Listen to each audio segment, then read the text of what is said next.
Your request is pending error on Instagram can be frustrating issue when you're trying to accept or send follow requests or any other features on your Instagram. Here's a step-by-step guide on how to fix it.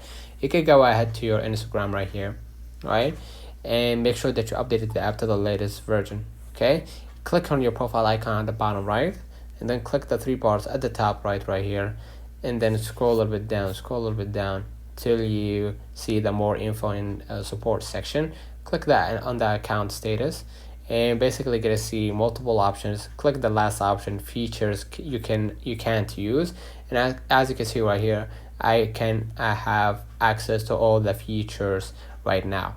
Okay, if you have any kind of problems and all that, you need to you're gonna be able to see it in the community guidelines right here. So let me know in the comments of this video. Hope you don't forget to like and subscribe. Thank you for watching.